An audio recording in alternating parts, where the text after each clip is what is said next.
What's up, tribe? How you guys doing? Go ahead and hit that subscribe button, and I hope you like this video. This is your review for the Real Housewives of Salt Lake City, season 4, episode 5. So, the first scene in this episode really was just Meredith recapping what happened at Palm Springs to her husband, child. It really wasn't nothing with it.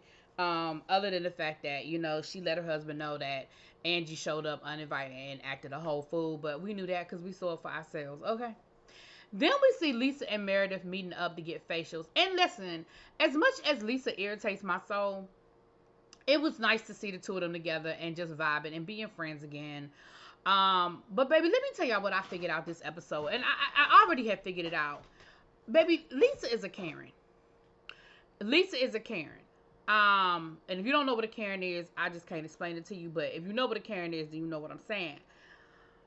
Lisa sat there and told a story about how she is banned from the place where they get their spray tans from, a place that she had been going for 8 years and had a whole membership to. Her and her husband had a membership to this particular place because she showed up 10 minutes before they were supposed to close and demanded that they give her a tan.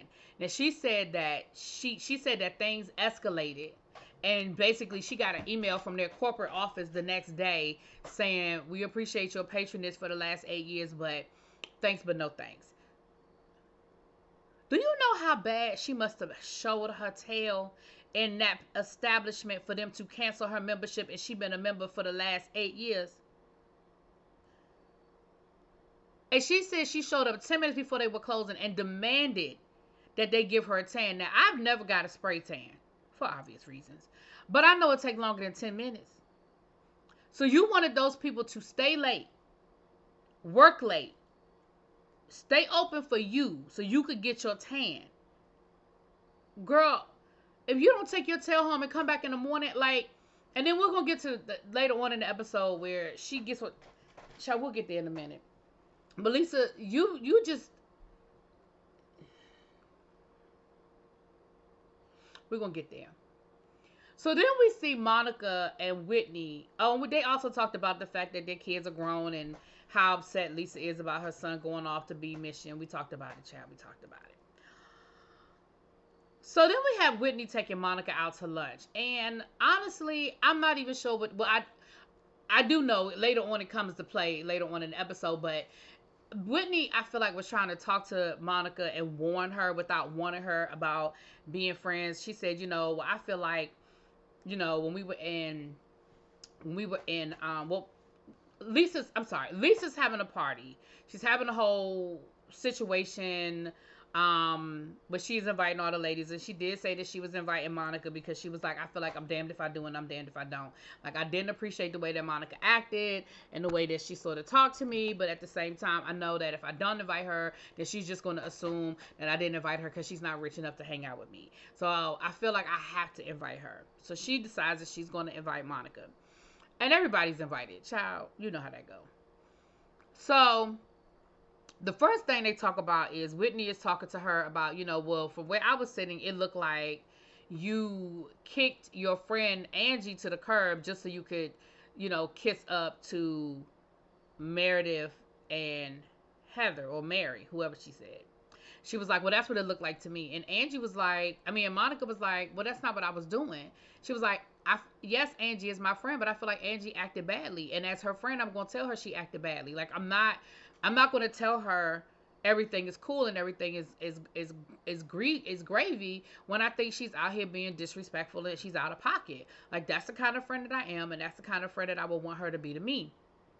So now Whitney is telling her, well, you need to be careful. You need to be careful with Meredith. You need to be careful with Meredith. Because Meredith, likes to play these games. And, while we were there, she pulled me aside at the airport and told me that she knew things about Angie and her husband. She knew things. And Monica said what I said. Well, girl, did you tell Angie? Because that's your friend, right? You sitting here warning me about how I was a bad friend to her. Well, did you tell your friend that Meredith was threatening to spread rumors about her and her husband? She was like, well, no, I haven't seen her yet. Girl, the phone worked. Phone, text, face mail, email. Girl, you could send her a voice note, okay? If you really wanted to tell Angie what Meredith was saying, girl, you could have told Angie what Meredith was saying. So don't be sitting here telling me that I'm a bad friend when you are letting this whole situation fester. And we're going to see how it plays out at the end, okay? We're going to get to that in a few minutes because this ain't going to take long, okay? But I felt like that was just a whole crazy, okay?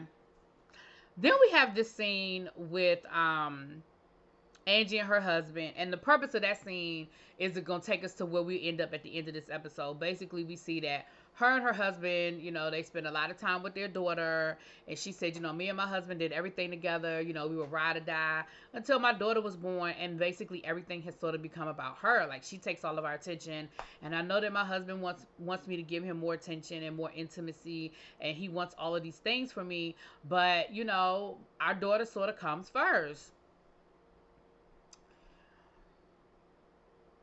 And again, we'll get to that. So then we find out that Whitney's husband is going back to work. When he got fired from his job, he had a non-compete clause, so he couldn't work for a year, at least in that industry. So now he's going back to work. Well, child, they giving the man a cake and saying, congratulations, daddy's going back to work. And he was like, yeah, so I'm probably not going to be around as much. I'm not going to be, taking you to school and picking you guys up every day. I'm going to really miss that. Whitney was like, She said, what you mean you're not going to be taking him and picking him up? What's that mean?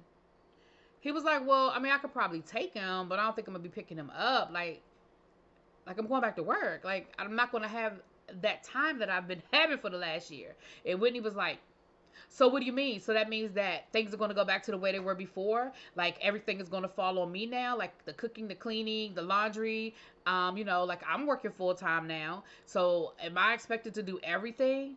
He was like, where is this coming from?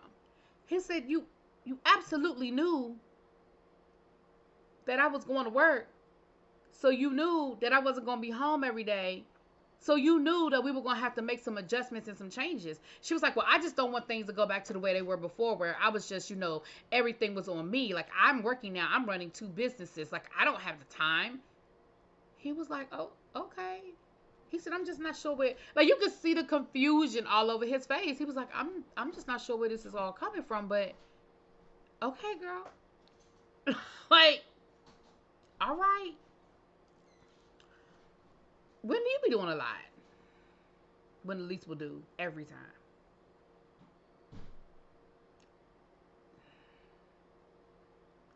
Every time.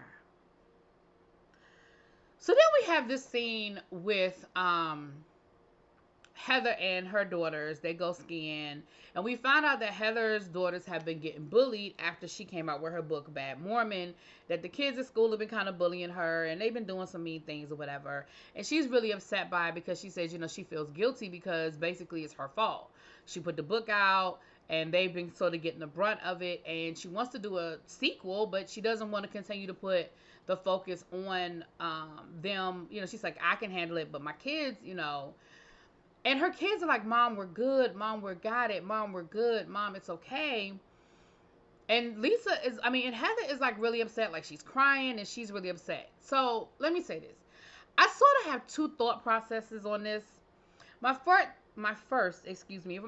thought process is, yes, Heather, you live in Utah. So you know that anything anti-church is going to, it's going to be ridiculed. And they're going to, unfortunately, the kids do pick up the prejudices from their parents. Their parents are probably sitting around the house talking ish about you. I mean, you didn't just write a book. You didn't just lead a church. You are on a whole TV show where you trash the Mormon church every opportunity you get. And I'm not saying you're wrong. It's your story to tell. But understand that, yes, it wasn't just the book that put the spotlight on your kids, right? And I understand you feeling guilty about that, and I understand you getting upset by it. Like, you have every right to respond that way.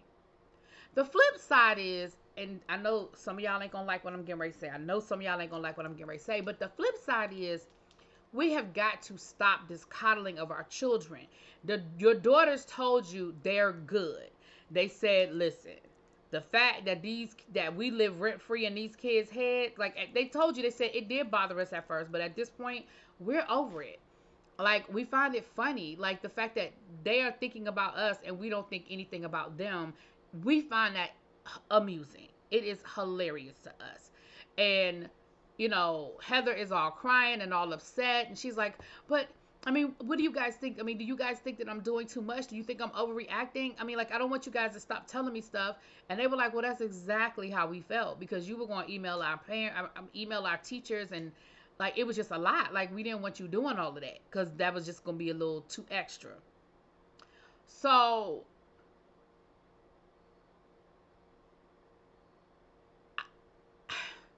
I just think that's part of our problem as a society, is that we don't allow people to go through the experiences.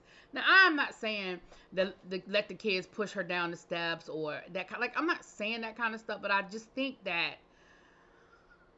I don't know. Like, I just think we're raising a generation of wusses. I don't know, and I know that's not. I know that's not PC, and I know that's not appropriate, and I know people are gonna not understand what I'm saying, but I don't know. In that moment, I just like, was Heather, they're telling you they're okay. Yes, they were bullied, they were picked on, but they're good. And I'm not saying don't monitor it. I'm not saying don't keep a good eye on it, but she's letting you know that she's good. Let her be good. Anyway, I know some of y'all ain't gonna like what I just said, and that's fine. I love y'all anyway. So then we get to Lisa's event, which looked like it was a really nice event. Okay, it looked like it was a really nice event. Whitney showed up with a ski shot thingy, you know the whole ski shot thing that she has. Oh, excuse me. Here's the problem I have with Lisa. Words mean things, Lisa. You sat there and said that you like nice things, that you work hard so that you can afford expensive things.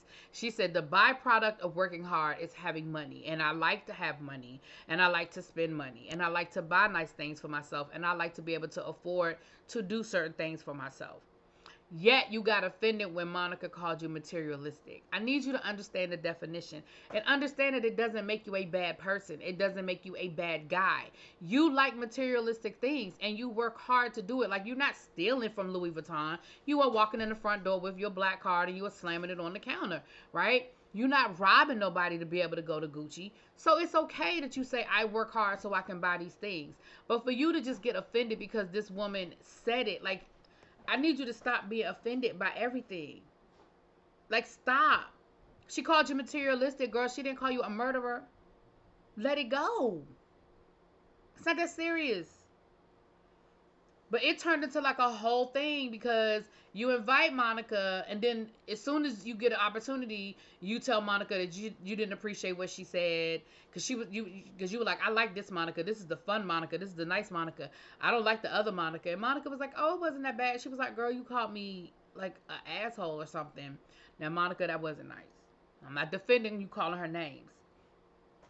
But then she went off on this whole tangent about how she's not materialistic and she's not materialistic and how dare you call me materialistic and why would you say that about me, and oh my gosh, you called me materialistic. Girl, you literally just said it yourself.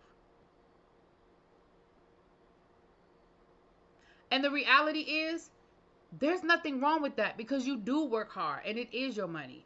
And Monica, some of y'all didn't agree with what I had to say last week, so you ain't gonna agree with what I'm getting ready to say now. Monica, you gotta stop putting your shit off on other people. Okay, I'm sorry that she said, well, my outfit came from Zara and my boots came from Steve Madden. Girl, there's nothing wrong with that either. But you have to allow Lisa to enjoy her trappings, and yes, she's obnoxious about it. And if you buying Steve Madden and Zara, ain't nothing wrong with Steve Madden and Zara. Not a damn thing. Okay? So, and they were arguing and they were going back and forth, and it turned into a whole thing. And then Angie tried to get involved, and that turned into a whole thing to the point where Mary walked in on it, and you could tell Mary wanted to turn around and walk right back out that damn door because Mary was like, the fuck?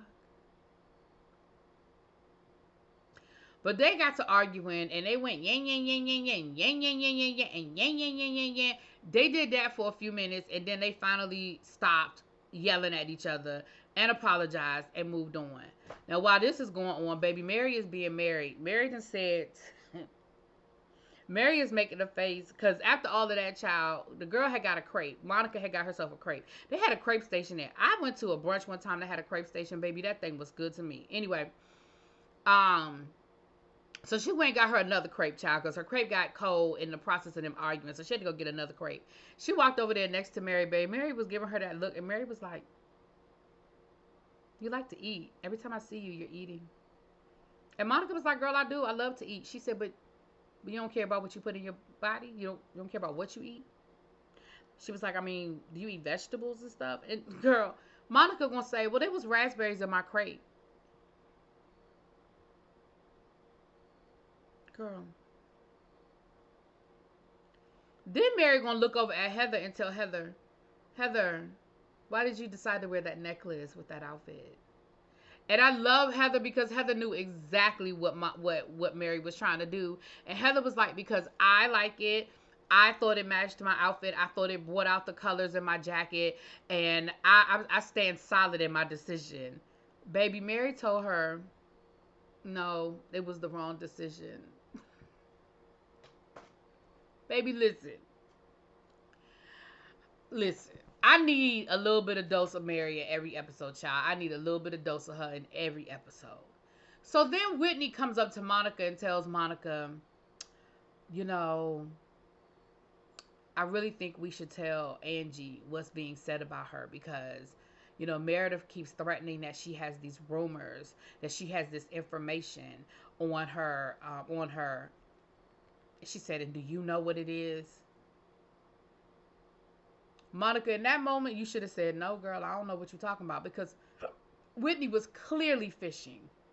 And she was clearly setting you up. Whitney totally set you up, right? So Monica says, "Well, I mean, I thought everybody knew what the rumors were. I mean, the rumors are that her husband sleeps around with other men." Now, if I'm being honest, I really wasn't surprised that that's what the rumor was. But I feel like Whitney knew that's what the rumor was too. But Whitney wanted you to say it, and not only wanted you to say it, but baby wanted you to say it on camera. Let's be clear. Whitney set you up. Because then Whitney was like, because I feel like they kept adding stuff to it, because then they were like, they made it seem like Meredith was actually spreading these rumors. And all Meredith did was threaten to repeat the rumor. She never did repeat it. Not on camera. So they pull her aside. They pull Angie aside to have this conversation with her. And once again, Whitney doesn't say anything. Whitney was like, "Well, we wanted to just let you know that Meredith was threatening to say, to tell people there was, stuff about you and your husband." And Angie was like, "What?" Baby, Monica gonna sit there and say, "Well, that your husband likes to sleep with men." So of course Angie is sitting there like, "What? What?" And then Monica gonna put 20 on 10 and say, "Yeah," and she was like, his little boyfriend said that, he better be careful or they're gonna tell everybody. When she say that? Cause she ain't say it on camera. When did Meredith say that? Meredith barely even said anything. All she said was, "I know about you and your husband." Or, "I know things." When did she add that part? If she added it, it happened off camera because I didn't heard none of that.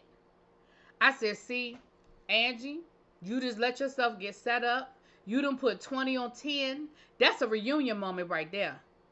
Because they're going to play that, they're going to roll that beautiful bean footage. And unless they have some hidden footage, like the producers like to pop up and you and her had that conversation somewhere in Palm Springs and they just didn't put it in the episode yet.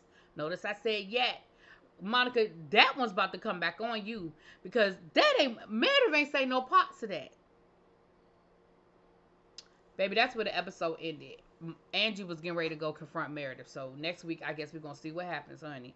Let me know what y'all think. I'll talk to y'all later. Peace.